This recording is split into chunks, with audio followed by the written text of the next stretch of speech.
So what is second screen? Second screen is basically refers to a computing device, usually a mobile phone, that provides viewers with an enhanced experience around a linear piece of content, like a TV program.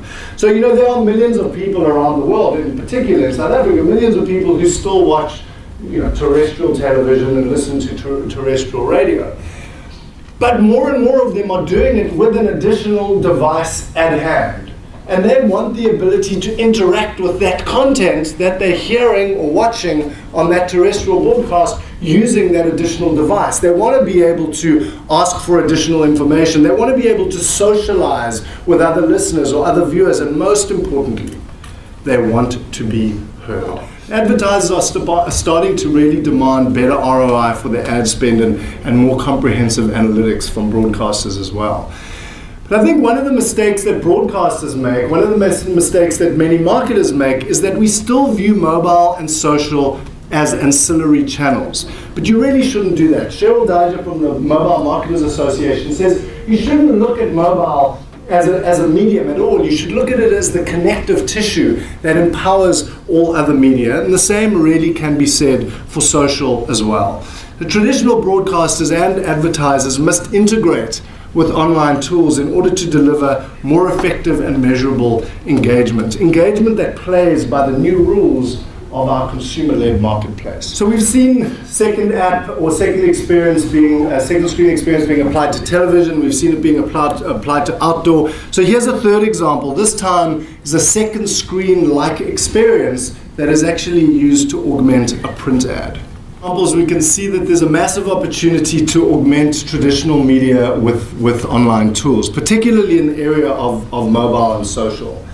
But these kinds of second screen opportunities can be applied to radio as well. I know that radio isn't a screen, but the thinking is the same nonetheless. And indeed, if you look around the world, you'll see that a number of broadcasters are beginning to apply this kind of second screen thinking to what they're doing. So this first example is an interactive radio player that was developed for Swedish radio by a company called Forsman and Bodenfors. And the express intention of this second screen experience is to add shareability to the broadcast content. So for broadcasters who don't want to have to create a bespoke solution like Swedish Radio Plus, there are a number of out-of-the-box second screen applications. So one of them is this technology called Commotion, which you can take a look at online. The other is SoundHound for radio. So I don't know how many of you guys know what SoundHound is. It's like Shazam. Basically, it's a music identification app. So you can identify a piece of music playing in your vicinity by opening the app and just holding the phone up.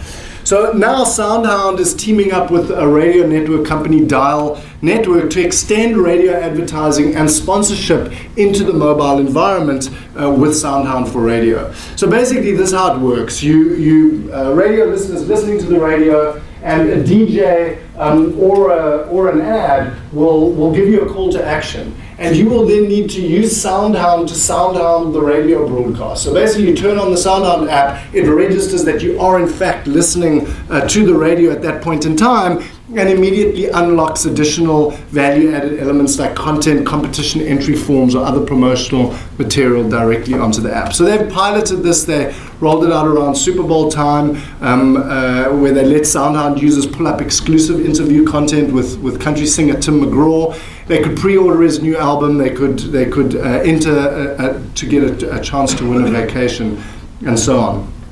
Ken Williams, who's the president of Dial Global, says SoundHound will give radio advertisers some of the campaign measurement abilities that previously were only available in digital media.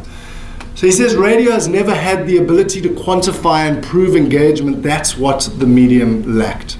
So obviously there are some obstacles with mobile apps like SoundHound. One of the obvious ones being that a lot of radio listening takes place when you're in the car, and you're not supposed to use your phone in the car. Not that most people take that seriously, but you're not supposed to.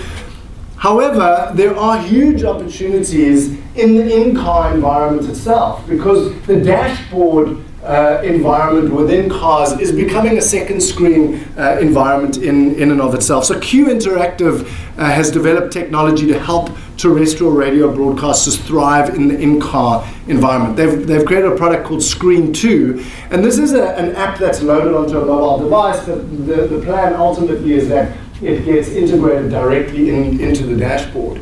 And basically this provides the listener with a second screen experience. So, you'll be able to browse for additional information while you're listening to a song. You'll be able to tag the song, or you'll be able to click to call the advertiser. And the great thing with these second screen apps is that the station gets immediate feedback from its listeners. Joe Harb, who's the founder of Q, said today's consumer expects full interactivity, additional information, and instant gratification. Whether they're responding to the music a station plays or interacting with advertisers, the next generation of radio listeners wants to be heard.